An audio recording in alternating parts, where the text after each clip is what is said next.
Greece is not a large country by population. Today, about 10 million people live there, spread across the southern end of the Balkan Peninsula and thousands of islands in the eastern Mediterranean.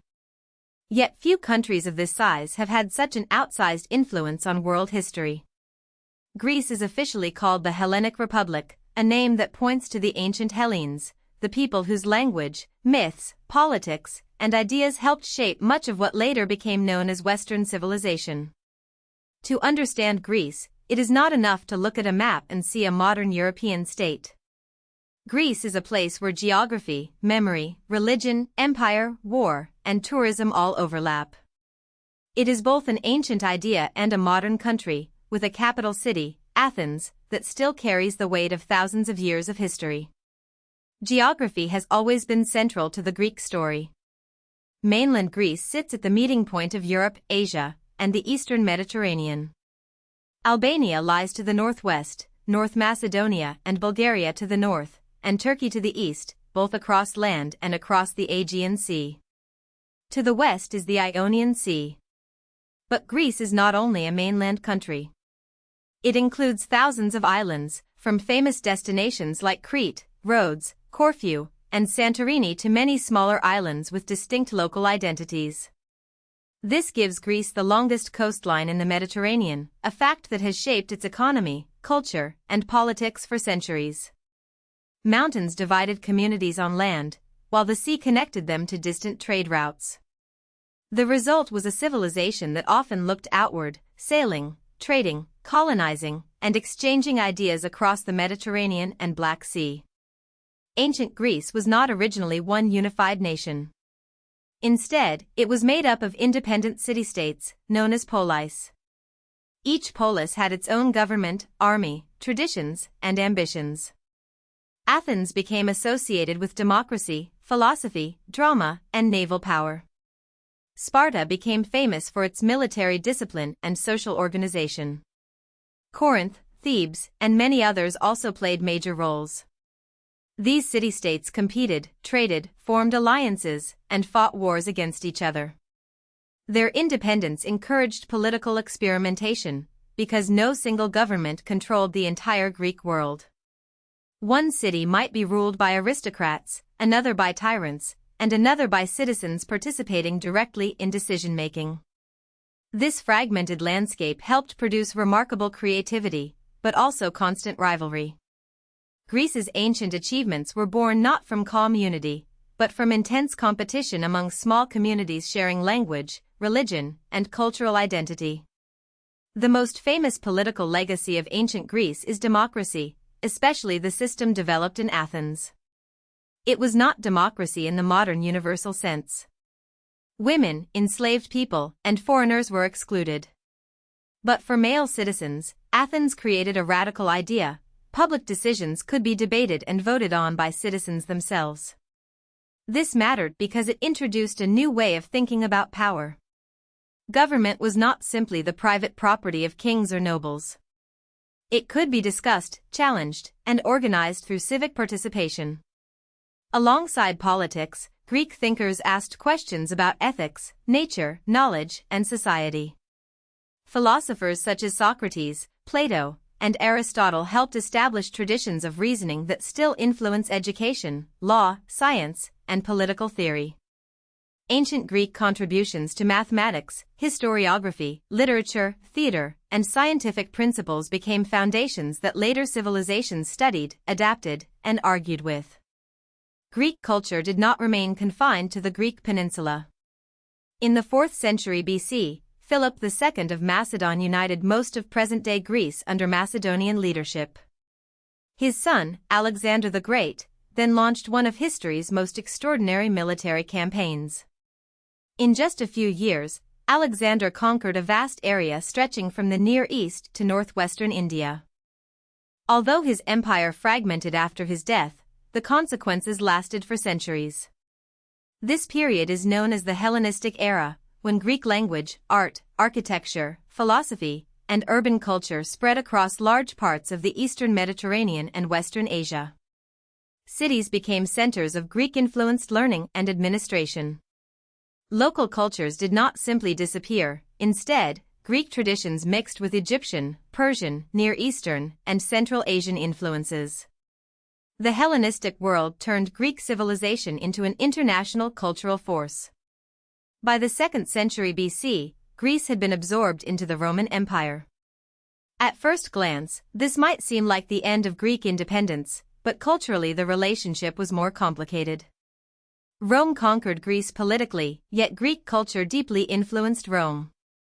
Roman elites studied Greek philosophy, admired Greek art, and borrowed heavily from Greek literature and education. Later, when the Roman Empire's eastern half evolved into what we call the Byzantine Empire, Greek language and culture became even more central. The Byzantine Empire was Christian, imperial, and Roman in identity, but Greek was its dominant language for much of its history. The Greek Orthodox Church played a major role in preserving religious traditions, shaping community identity, and transmitting Greek culture to the wider Orthodox world. For many Greeks, faith, language, and historical memory became tightly connected. The medieval Greek world was deeply shaken by the Fourth Crusade in 1204. Crusaders captured Constantinople, the capital of the Byzantine Empire, and the empire fragmented into Latin and Byzantine successor states. This weakened Byzantine power and changed the political landscape of the Eastern Mediterranean. Over time, most Greek lands came under Ottoman control, especially by the mid-15th century. Ottoman rule lasted for centuries and varied by region, local elites, taxation, religion, and geography. Greek Orthodox communities retained important religious institutions, but political sovereignty was lost. During this long period, Greek identity survived through language, church life, local customs, trade networks, and memories of both classical Greece and Byzantium. The Ottoman era was not a blank space in Greek history, it was a formative period in which modern Greek identity developed under imperial rule. Modern Greece emerged through revolution. In 1821, Greeks began a protracted war of independence against Ottoman rule. The struggle was military, political, and symbolic. It drew on Orthodox Christian identity, local resistance traditions, Enlightenment ideas, and the powerful European fascination with ancient Greece. For many supporters abroad, the Greek cause seemed like the rebirth of the land of democracy, philosophy, and classical art. But for people fighting on the ground, it was also a brutal war for survival and self-rule. After years of conflict and international involvement, Greece was recognized as an independent modern nation-state in 1830. This new Greece was much smaller than the Greek world of imagination and memory. From the beginning, the state faced a central question: how could a modern country connect its ancient legacy, Byzantine heritage, Orthodox faith, and contemporary political needs? After independence, Greece did not remain fixed within its original borders. The Kingdom of Greece pursued territorial expansion, especially as the Ottoman Empire weakened. During the Balkan Wars of 1912 and 1913, Greece gained important territories and expanded its population and strategic position.